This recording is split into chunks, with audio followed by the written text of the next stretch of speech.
Olá, povo de Deus, louvado seja o Senhor por vossa vida, pois vós sois um povo abençoado, sois homens e mulheres abençoados, Deus te abençoe e nós estamos bastante satisfeitos e felizes em saber que sempre contamos com a sua presença. Hoje então falaremos sobre a visão geral sobre Jó. Então vamos falar sobre a visão geral que a gente tem sobre a vida de Jó. Quando nós olhamos para o livro de Jó, quando nós entendemos e percebemos e ouvimos sobre a história de Jó, qual é a visão geral que a gente tem sobre ele? Quem ele foi e por que é que a história dele decorreu da maneira como nós conhecemos. Muito bem. Primeiramente dizer que o livro de Jó é um livro muito antigo na Bíblia, é um dos primeiros livros e também disse que é o Moisés que fez questão de escrever o mesmo livro. Bem, se nós então consideramos Moisés como escritor do livro, a gente procura. Em que momento é que Moisés então escreveu o livro de Jó? A gente vê que quando Moisés estava no Egito, não poderia ser. No deserto também não poderia ser. A única possibilidade e probabilidade que nos pode apontar a certeza correta deste facto é praticamente então Moisés, depois de ter matado o egípcio e ter fugido para Midian, na terra onde morava o sacerdote Reuel, mais conhecido por Jetro, que nós conhecemos que foi o seu sogro. Só pode ser aí, porque Moisés fez lá 40 anos. Possivelmente foi o Jetro que narrou essa história para Moisés e porque também Jetro foi o pai da fé de Moisés. Muito bem, mas o que nos interessa aqui então é mesmo a visão geral sobre quem foi Jó. Para nós falarmos sobre a vida de Jó no seu todo, nós precisamos determinar alguns pontos que nós estaremos aqui a detalhar. Neste primeiro ponto vamos falar um pouco sobre as principais características de Jó. Ora bem, sabemos que para falarmos das características de alguém, nós podemos destacar nos aspectos físicos, intelectuais, espirituais e não só. Só que dentro do livro de Jó, ela não nos destaca, não nos apresenta aspectos físicos aparentes, não é verdade? De Jó. A Bíblia não fala da altura dele, não fala de como era a sua estatura, se era gordo, se era clarinho, era branco, era negro, se tinha barba comprida. Esses outros aspectos não são clarividentes na Bíblia. Mas a Bíblia nos dá 4 principais características referenciais voltados ao lado espiritual. Primeiro, a palavra diz em Jó, capítulo 1, versículo 1, de que Jó era sincero. Sinceridade é característica de alguém que tem um coração aberto, alguém manso, alguém bondoso, alguém verdadeiro. Então Jó era um homem sincero, tem um coração aberto. Logo, já dá para perceber que ele foi uma boa pessoa para com os homens e também para com o nosso Pai Deus. Segundo, a Bíblia diz que ele era reto. Bem, ninguém pode ser reto por si mesmo. Se ele era reto é porque tinha um professor. E qual é o professor excelente naquela época que podia fazer com que um homem como Jó fosse reto? Nada mais dos homens, em relação ao próprio Espírito Santo. Com certeza, Jó tinha contacto com o Santo Espírito que hoje nós temos também. Terceiro, a Bíblia diz também que Jó era temente a Deus. Espera. A palavra afirma em Provérbios de que o temor do Senhor é o princípio da sabedoria. Então, se ele foi temente a Deus, é claro que Jó foi sábio. Se ele foi sábio, logo foi organizado. Também a Bíblia diz que ele se desviava de todo o mal. Aí já está a confusão. Desviar-se de todo o mal. No passado não havia praticamente a graça, não havia verdade como tal. Tudo era uma sombra, era a lei que figurava aí. Como é que Jó se desviava de todo o mal? Apesar de que também Moisés ainda não tinha estabelecido a lei, se é que Jó foi antes de Moisés, porque foi Moisés quem escreveu. Com certeza foi antes de Moisés. Moisés é precedente. Então, como é que ele já se desviava de todo o mal? É muito simples. Já tinha contato com o Santo Espírito de Deus, lhe conduzia em toda a verdade e assim ele se desviava de todo o mal. Agora, o que me chama a atenção é que o impacto de Jó na terra, até Deus conhecia, Deus sabia naquele tempo que o Jó tinha um impacto muito forte na terra, que o coração de Deus só estava mesmo voltado direcionadamente a Jó. Porque a palavra diz que quando Satanás vinha à terra, Deus lhe pergunta, você está vindo de onde na terra? Visto o meu servo Jó? Ele disse que lhe vi. Atenção, Deus conhecia muito bem Jó e tinha a sua visão voltada para ele. A palavra diz em Provérbio que o Senhor Deus está sentado no céu e com seus olhos ele contempla na terra bons e os maus. Também Satanás, ao vir na terra, sempre contemplava Jó. Então Jó tinha dois contempladores máximos, o próprio Deus que o guardava e Satanás que vinha então para poder somente averiguar, para o perseguir, melhor dizer assim. Uma coisa eu quero dizer e deixar bem claro aqui.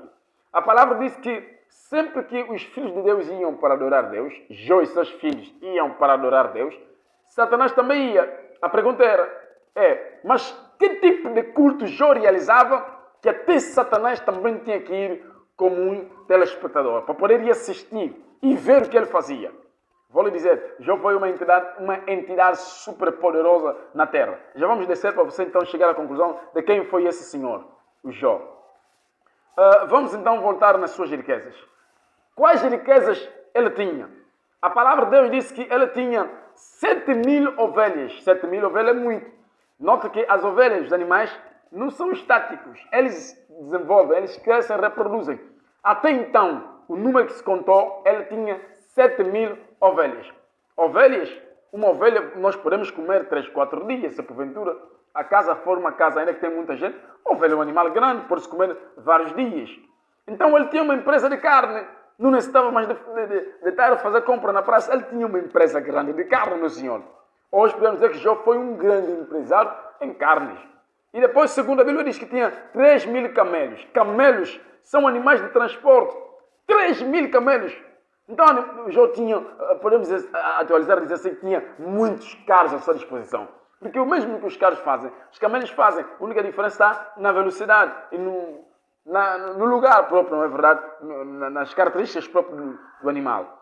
Mas Jó era tão rico. 3.000 camelos.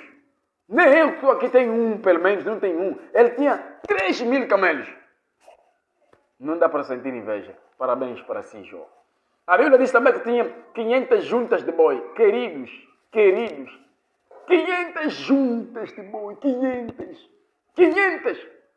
Nós conhecemos boi, são animais volumosos, grandes.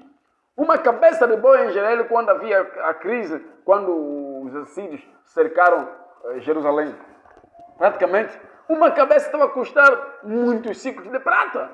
Até que as mulheres começaram a comer os seus bebês. Agora ele tinha 500 juntas de bois.